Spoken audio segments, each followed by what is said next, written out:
गुजरे 2 सालों में बतौर टाउन चेयरमैन आपने क्या क्या तरक्याती काम करवाए हैं, क्या पाइपलाइन में है और क्या मसाइल आपने फेस किए हैं? पहले साल के अंदर हमने जो काम किए तो हमारे पास एक भी कोई व्हीकल नहीं, सिर्फ एक लाइट सही करने की गाड़ी थी, बाकी सारी गाड़ियां खराब खड़ी थी। जब हम टाउन में दाखिल होते थे तो पुरानी गाड़ियों का कब्रिस्तान था, सारी लाइन से खराब गाड़ियां खड़ी थी। सबसे बड़ा जो प्रॉब्लम हम फेस कर रहे हैं इस वक्त टाउन के अंदर वो सीवरेज का है। पिछले साल में भी मेजोरिटी जो हमारा काम गए हैं वो सीवरेज के पैसा जो है वो नजर हुआ है। उसके अंदर जो वाटर एंड सीवरेज बोर्ड का कंट्रीब्यूशन है सीवरेज के काम के अंदर वो ना होने के बराबर है।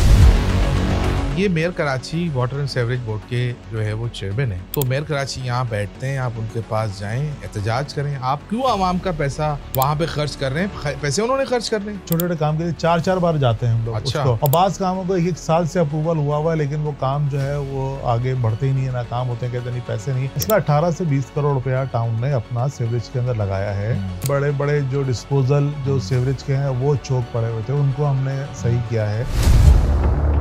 एज ए एक्सपर्ट मैं आपसे पूछूंगा कि ये जो 2 इदारे हैं, Karachi water and sewerage corporation और Sindh solid waste management board, क्या इन्हें टाउन्स के अंडर काम करना चाहिए या नहीं करना चाहिए? ऐसा ना हो कि कल को अगर आपको ये इदारे मिल जाए तो उसमें वो लोग काम नहीं करेंगे, फिर आप फिर कहेंगे जी ये क्या हो गया हमारे साथ। Karachi water and sewerage corporation एक अलग इदारा हमेशा से रहा है और उसकी परफॉर्मेंस जो थी वो पहले बहुत बेहतर हुआ करती थी एक जमाने के अंदर। कौन से दौर की बात कर रहे हैं? ये नेमत साहब के दौर में या उससे पहले की बात? मुस्तफा कमाल साहब के दौर में अच्छी नहीं थी। देखें ये तो तनज़्ज़ुली रही है ना पूरी 20 साल के अंदर। अच्छा, डिक्लाइन मोड हो गया उसका। हम ये कहते हैं कि मातहत होने के बजाय टाउन के साथ कोऑर्डिनेशन के अंदर काम करें और इनका जो बजट की यूटिलाइजेशन है वो भी प्रॉपर तरीके से ट्रांसपेरेंट अंदाज में हो। ये इनकी बजट एलोकेशन कहाँ पर है, किस तरह से, अभी वो सब चीजें हमें पता नहीं चल रही होती उन सब चीजों के अंदर। मेयर कराची 2 से 3 दिन कबल जो है हाफिज नईम साहब की यूसी में गए और उन्होंने वहाँ पे आवाम को यकीन दिलाया कि उनके जो मसाइल हैं वो उसको हल करेंगे, क्योंकि हाफिज साहब पब्लिक परसेप्शन है कराची में नहीं है।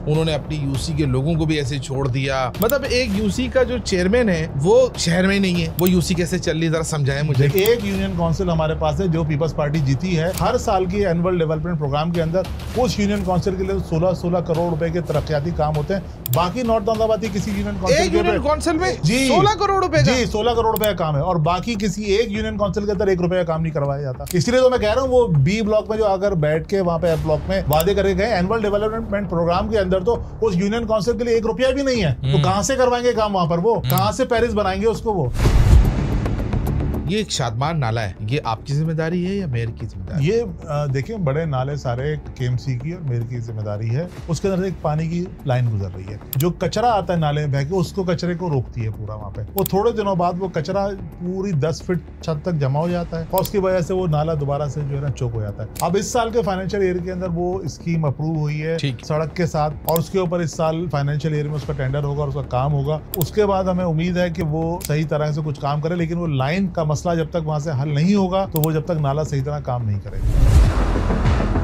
एक बात बताएं, आपके टाउन में जा बजा तजावजात लगी हुई, फुटपाथों पर कब्जे हैं, फूड स्ट्रीट्स बनी हुई हैं, इसको कैसे आप होने देते हैं? ये तो आपकी जिम्मेदारी है ना, इसमें तो ना मेयर कराची है ना वाटर बोर्ड है, ये लग कैसे रहे? अच्छा, हमने अपने तौर पर टाउन के अंदर आज से बड़े एंटी इंक्रोचमेंट ऑपरेशन किए और हमारी कोशिश ये है कि हम जहां ऑपरेशन करें उसको सस्टेनेबल बनाएं, ये ना हो कि 2 या 3 दिन के लिए। इस तरह से 5 स्टार से एच ब्लॉक वाला जो रोड है बहुत बड़ी तादाद में वहाँ पे पूरी फूड स्ट्रीट और इस तरह कार्ट्स वगैरह थी। अब वहाँ पे आप जाके देखेंगे तो वहाँ पे ऐसी पोजीशन नहीं है। उसको हमने किया भी है, उसको सस्टेनेबल भी किया है। एंटी इंक्रोचमेंट के साथ ना डेवलपमेंट वर्क फौरन साथ करना पड़ता है हमें। इसी प्लानिंग के तहत हम काम कर रहे हैं कि वो चीजें वहाँ पर दोबारा ना हो। हम जो भी बड़ी काम करें और जो बड़े चोकिंग एरियाज हैं उनको सस्टेनेबल बनाएं। आजकल एक बड़ा चर्चा है कि सुई सौदर्न गैस यानी सुई गैस के डिपार्टमेंट ने आपको अरबों रुपए की जो है अदायगी की है और वो पैसे आपके पास आ गए हैं। तो भाई ये बताएं कि वो पैसों का इस्तेमाल कैसे करेंगे? नौदाबाद की जो टूटी हुई सड़कें हैं जो आपके डोमेन की, हमें केएमसी की सड़कों की बात नहीं कर रहा, वो कब बनेगी? जरा लोग सुनना चाहते हैं। 5 से 6 महीने ही पुरानी बात है, कुछ सालों साल नहीं गुजर गए। जब तक सुई गैस अपना अब काम मुकम्मल नहीं कर लेती, हम पाबंद है कि हम सड़क नहीं बनाएंगे। उसकी कई वजूहात हैं। मुख्तलिफ जगहों के ऊपर जो प्रेशर ट्रैकिंग कटिंग में कहीं जॉइंट्स के प्रॉब्लम्स हैं, कहीं कुछ और रोड कटिंग करनी पड़ रही, तो ये दोबारा से रोड कटिंग भी कर रहे हैं। और बात जगहों पे इन्होंने जो जॉइंट्स हैं उनको ओपन भी रखा हुआ है। मतलब ये एक प्रोसेस है, ये ऐसा नहीं है कि भाई फौरन से कर दो। जब तक सही है, ये सुई गैस हमें अपना कमिश्निंग का लेटर नहीं दे देते कि हमने अपना काम खत्म कर लिया, तब तक आप सड़कें नहीं बना सकते। जी, सड़कें हम जब तक नहीं बना सकते। आप मुझे ये बताएं, ये 2025 का दौर है, इतना जदीद दौर है, आपके टाउन से शिकायत करने के लिए कि आपके टाउन ऑफिस आना पड़ेगा, ना आपकी वेबसाइट पर कोई कंप्लेन मैनेजमेंट सिस्टम मौजूद है, ना आपकी कोई एप्लीकेशन मौजूद है, ना आपका कोई व्हाट्सएप नंबर, मतलब इस तरह उसकी तशहीर नहीं हो रही। एक आम आदमी को जैसे रेस्क्यू इदारे का नंबर पता है, तो टाउन के लोगों को अपने टाउन की कंप्लेन नंबर तो पता होना चाहिए। कैसे करेंगे कंप्लेन आप? देखिए, इसके लिए हम एक पूरा अपना कंप्लेन मैनेजमेंट सिस्टम लॉन्च करने जा रहे हैं। उसके ऊपर हमने अपनी ऐप और चीज़ें डेवलप की हैं। सही है। और वो बहुत जल्दी लॉन्च हो जाएगा। उसके अंदर उसकी टेस्टिंग वगैरह भी हम पिछले दिनों हमने की है। ये हमारा एक अपना इनिशिएटिव है। इंशाल्लाह अगले 1 से 2 महीने के अंदर इसको लॉन्च करेंगे, ताकि कंप्लेंट्स उसके अंदर लोग आसानी कर सकें, इसके अंदर लोगों को इस तरह की परेशानी का सामना ना करना पड़े कि कहाँ पे जाके शिकायत दर्ज करनी है।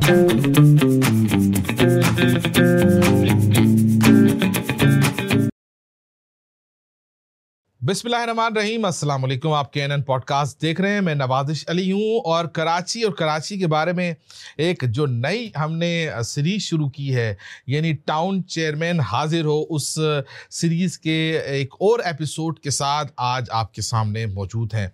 कराची के शहरियों का हमेशा से कंसर्न रहा है, बल्दियाती जो मसाइल हैं वो कराची के शहरों का कंसर्न है। इस मेट्रोपॉलिटन सिटी के लोगों को जो सहूलियात मिलनी चाहिए, जितनी वो डिज़र्व करते हैं, जितना वो टैक्स देते हैं, जितना उन्होंने सफ़र किया है, शायद आज के दिन तक भी वो चीज़ें उनको नहीं मिल पाती।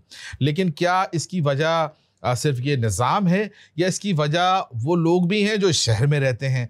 तो इस पूरे मौजू का अहाता करेंगे। और आज हमारे साथ मौजूद हैं town Nazim north Nazabad town, जनाब आतिफ अली खान साहब। अस्सलाम वालेकुम। वालेकुम सलाम।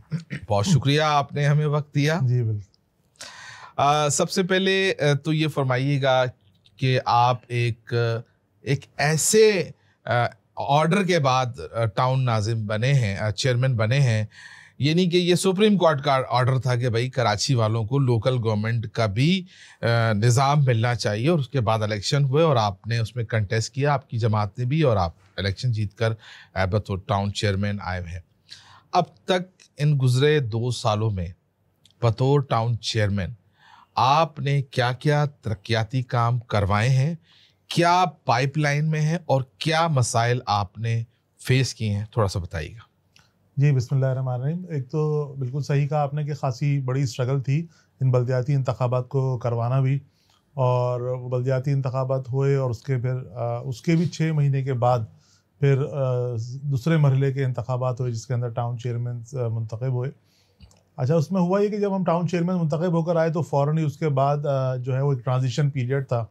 चूँकि अब से पहले जो परवेज़ मुशर्रफ के ज़माने में SLGO था, उसमें सिटी डिस्ट्रिक्ट गवर्नमेंट थी, उसके तहत 2 इलेक्शन हुए। एक में हमारे नेमत साहब मेयर कराची बने, दूसरे में मुस्तफ़ा कमाल। उसके बाद जो है 2013 के अंदर जब अगले 2015 के इलेक्शंस हुए तो वहाँ पर SLGO को चेंज करके SLGA ले आए। ठीक है। उसके अंदर DMCs बना दी गई। फिर DMCs के बाद जब नया SLGA का वर्जन लेकर आए तो उसके अंदर इन्होंने DMCs को डिफंक करके TMC बनाया, टाउन म्यूनिसिपल कॉर्पोरेशन। हम लोग जिस सेटअप के तहत आए वो टाउन म्यूनिसिपल कॉर्पोरेशन का सेटअप था। उसमें DMCs को जब डिफंक किया गया तो उनके जो आप समझ रिसोर्सेज, उनके एसेट्स, उनकी तकसीम, यानी कि जायदाद की, उसकी HR की और चीज़ों की, और उसके वाजिबात और एरियाज, उनकी तकसीम का एक पूरा मरहला था। तो 3 से 4 महीने तो हमारे उसके अंदर उसी ट्रांजैक्शन में चले गए। उसके बाद फिर नेशनल इलेक्शन सर पर आ गए। उस पर गवर्नमेंट ने पाबंदी लगा दी कि आप कोई डेवलपमेंट का काम नहीं कर सकते। उसके अंदर हमें इलेक्शन कमीशन बार बार बुलाता रहा, नोटिस गोमगो की सूरत हाल रही। जी, वो पूरा पहला साल तो हमारा, जब हमें मार्च फरवरी के एंड और मार्च के अंदर जाके हमें मिला कि भाई अब आप करवा सकते हैं, तो वो साल ही पूरा ख़त्म होने को था और हमें बजट भी हमें आधे साल में बनाने को मिला। अगला साल जो शुरू हुआ तो उसके अंदर हमने अपनी डेवलपमेंट और उसके ऊपर काम किए। हमारे पास जो काम जाहिर सी बात है रेवेन्यू से होगा ना, जो हमें रेवेन्यू मिलेगा, उस रेवेन्यू के अंदर दो तरह से रेवेन्यू आता है। हमारे पैसे आते हैं टाउन के पास, एक ओजेटी की मद में आते हैं और दूसरा ये कि ऑन सोर्स रेवेन्यू है। ओजेटी जो है वो सिंध गवर्नमेंट जितनी देती है उसका पहला यही होता है कि आपने तनख्वाहें अदा करनी है और उसके बाद का जो बचा हुआ हिस्सा होगा वो आप अपने आपका कितना ओजेटी है नॉर्थ नाज़ाबाद टाउन? तकरीबन 12 करोड़ 80 लाख के करीब। और आप मुलाजमीन को तनख्वाहें कितने की देते थे? तकरीबन आप समझ लें कि ये तनख्वाहों का जो सब उनके बकायाजात एरिया चीज़ें जो मिला के 8 से 9 करोड़ रुपए तक की, तो ये नहीं तकरीबन 70% आप तनख्वाहों में दे देते हैं जी। उसके बाद अब हमारे पास जो ओन सोर्स रेवेन्यू है वो उसकी मदद से हम डेवलपमेंट में काम करने की कोशिश कर रहे होते हैं और हम अपने साथ कोशिश है कि उस ओन सोर्स रेवेन्यू को आहिस्ता आहिस्ता करके बढ़ाया जाए, जिसमें एडवर्टाइजमेंट है, प्रॉपर्टी टैक्स है और डिफरेंट हेड्स हैं, ट्रेड लाइसेंस है, तो उसको हम कोशिश कर रहे हैं बढ़ाने की। पहले साल के अंदर हमने जो काम किए उसके अंदर 2-3 अहम चीज़ें हैं। एक तो ये कि हमने इस्टेब्लिशमेंट ऑफ द टाउन, और टाउन के बाद जब हम लोग टाउन में आए तो हमारे पास एक भी कोई व्हीकल नहीं थी, सिर्फ एक लाइट सही करने की गाड़ी थी, बाकी सारी गाड़ियां ख़राब खड़ी थी। यानी आप ये कह रहे हैं कि जब नॉर्थ नाज़ाबाद टाउन बना तो आपके पास कोई गाड़ी नहीं थी? जी, हमारे पास कोई गाड़ी नहीं थी, सिर्फ एक गाड़ी लाइट सही करने के लिए थी और बाकी जब हम टाउन में दाखिल होते थे तो पुरानी गाड़ियों का कब्रिस्तान था, सारी लाइन से खराब गाड़ियाँ खड़ी थी। उसके अंदर हम लोगों ने आहिस्ता आहिस्ता करके अपनी गाड़ियाँ, tractor, shovel, trolleys, dumper, loader, Bobcat और लाइट सही करने वाली गाड़ियाँ, ये आहिस्ता आहिस्ता करके हमने फ्लीट बनाना शुरू किया, क्योंकि म्यूनिसिपल सर्विसेज या देने के लिए टाउन की स्ट्रेंथ ये होती है कि आपके पास पूरा अच्छा गाड़ी